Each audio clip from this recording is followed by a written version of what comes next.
Monsieur le ministre, bienvenue en Italie.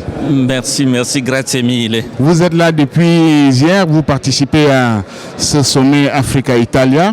Qu'est-ce que vous avez déjà tiré comme premier enseignement? D'abord, il faut saluer cette belle initiative qui est une opportunité extraordinaire qui est donnée à notre continent, l'Afrique, et d'avoir à traiter directement avec une puissance, une vieille puissance. L'Italie est une vieille puissance économique, bien entendu, mais une vieille puissance culturelle.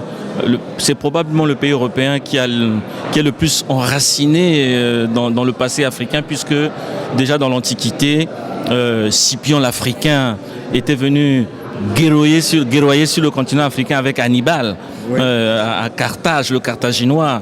Et donc l'Italie, c'est vraiment le pays qui a les relations les plus anciennes avec le continent africain. Et bon, ça c'est un peu pour l'histoire.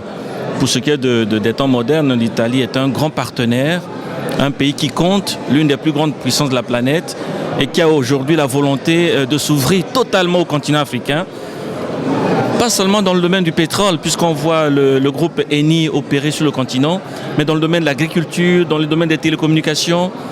Et donc, nous sommes venus pour ici poser les jalons de cette coopération nouvelle qui est en train de s'ouvrir. C'est justement une coopération nouvelle parce que pour une des rares premières fois, le président de la République italienne a fait des voyages officiels en Afrique. Il y a ce regain de relations entre l'Italie et l'Afrique qui nous fait penser que peut-être c'est parce que la France et les autres sont beaucoup plus proches et là, ils veulent aussi se rapprocher, quoi.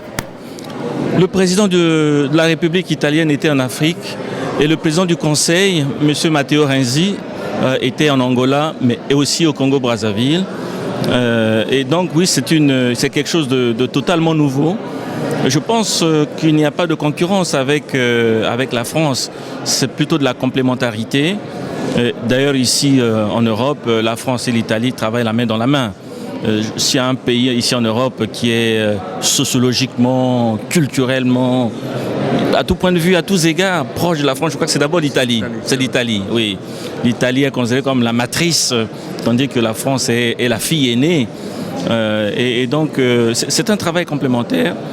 Et l'Italie a de vrais projets en Afrique, pour l'Afrique. Et ça ne serait pas de l'assistance. Nous refusons de l'assistance. On n'en a plus à la politique de la main tendue, non. Nous voulons être des partenaires valables, respectables, donnant et gagnant.